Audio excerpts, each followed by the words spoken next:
तो इस वीडियो में हम लोग सॉल्व करेंगे एनसीईआरटी के एक्सरसाइज 7.3 का क्वेश्चन नंबर 22।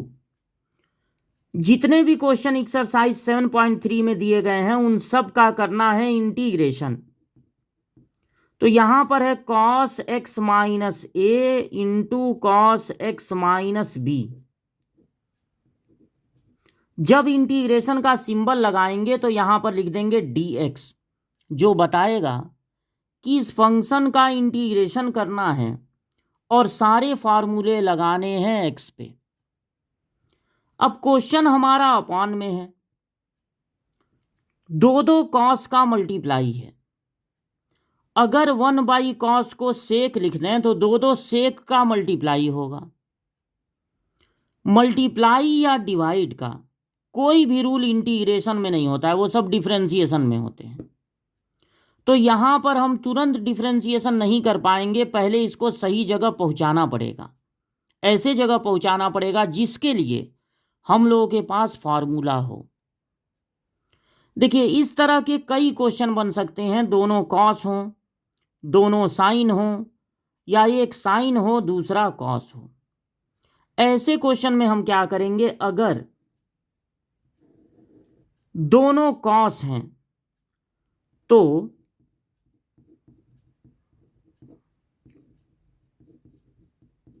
साइन के साथ, ध्यान दीजिएगा, साइन के साथ दोनों एंगल का जो डिफरेंस है x minus A minus x minus B, इसी से ऊपर नीचे डिफरेंस को लेके ऊपर नीचे कर देंगे मल्टीप्लाई। अगर दोनों कॉस हैं या दोनों साइन हैं, दोनों एक तरह के हैं, तब एंगल का डिफरेंस साइन के साथ लेंगे। और अगर एक साइन एक कॉस हो, एक साइन एक कॉस हो, तब एंगल का डिफरेंस कॉस के साथ लेंगे। अब आगे देखिए क्या करेंगे, ऊपर साइन ए माइनस बी का फार्मूला लगा देंगे, साइन ए माइनस बी का, जो कि होता है sign A cos B minus cos A sine B. नीचे ये दोनों नोट करेंगे जो पहले क्वेश्चन में दिए गए थे, और यहां पर साइन ए माइनस बी नहीं लगाएंगे, वो केवल ऊपर लगाएंगे। यहां एक्चुअल में दोनों को माइनस कर देंगे, तो sine X minus A minus X plus B, X और एक्स कट गया तो यहां बचा sine B minus A, X cut गया, यानी ये कांस्टेंट है, इसको इंटीग्रेशन के बाहर निकाल सकते हैं। साइन बी माइनस ए बाहर निकल गया। अब ऊपर बचा है ये दो टर्म और नीचे ये सिंगल टर्म है, क्योंकि इनका बस मल्टीप्लाई है। तो इस सिंगल टर्म को 1/1 दोनों के नीचे लेंगे, यानी साइन एक्स माइनस ए कॉस, एक्स माइनस बी के नीचे भी ये रहेगा कॉस एक्स माइनस ए कॉस एक्स माइनस बी, फिर माइनस, इसको लिखेंगे कॉस एक्स माइनस ए साइन एक्स माइनस बी, उसके नीचे भी रहेगा कॉस एक्स माइनस ए कॉस एक्स माइनस बी। अब देखिए, यहां से कॉस एक्स माइनस बी और यहां से कॉस एक्स माइनस ए कट गया, एक एक कट गए, एक एक बच गए। अब आपको समझ में आ रहा होगा कि जो एंगल का डिफरेंस लिया गया है वो साइन के साथ क्यों लिया गया है, कॉस के साथ क्यों नहीं लिया गया।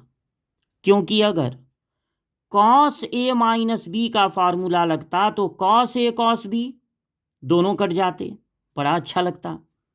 लेकिन फिर होता साइन ए साइन बी प्लस लगा के, वहां दोनों बच जाते, एक जगह दोनों कट जाते, एक जगह दोनों बच जाते।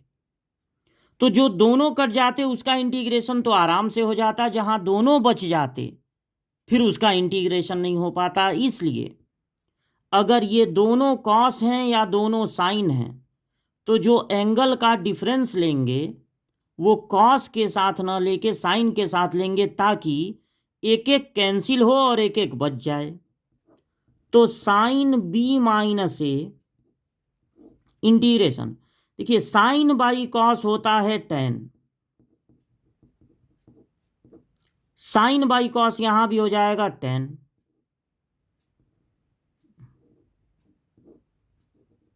Ten x minus B. अब 10x का डिफरेंशिएशन देखिए, इंटीग्रेशन 10x का इंटीग्रेशन सबको याद रखना है minus log cos X plus सी।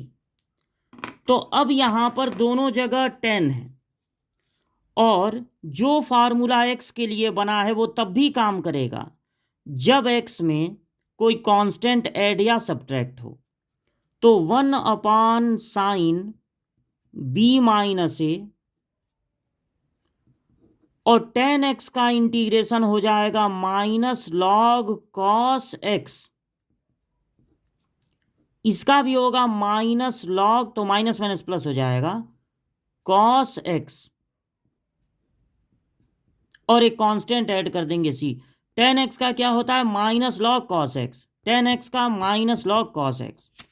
अब ये देखिए 1 साइन बी माइनस ए, ये लॉग प्लस में है ये लॉग माइनस में है, तो प्लस वाला पहले लिख दीजिए log cos x minus B minus log cos x minus A. 1 sine B minus A, और दो लॉग के बीच में अगर माइनस है तो नंबर्स डिवाइड हो जाएंगे, तो cos x minus B upon cos x minus A. ये लॉग की प्रॉपर्टी है कि अगर दो लॉग के बीच में माइनस हो तो इन नंबर्स का डिवाइड हो जाता है। अब ये आपका आंसर हो गया। अगर आपको यहाँ b माइनस ए नहीं अच्छा लग रहा है तो यहाँ पे a माइनस बी लाना चाहते हैं, तो यहाँ से माइनस कॉमन लेके बाहर निकाल सकते हैं, तो यहाँ a माइनस बी दिखने लगेगा। वो जो बाहर माइनस लगा है वो भी नहीं अच्छा लग रहा है, तो उस माइनस को अगर आप हटाना चाहें तो लॉग के साथ वाली चीज़ उल्टा कर देंगे। ये x माइनस ए, यहाँ पर a है, ये x माइनस ए ऊपर चला जाएगा और x minus cos x minus B नीचे। वो सब आप करना चाहें तो कर सकते हैं, वो सब कोई ज़रूरी नहीं है। ये जो आपका आंसर आया है वो बिल्कुल सही है।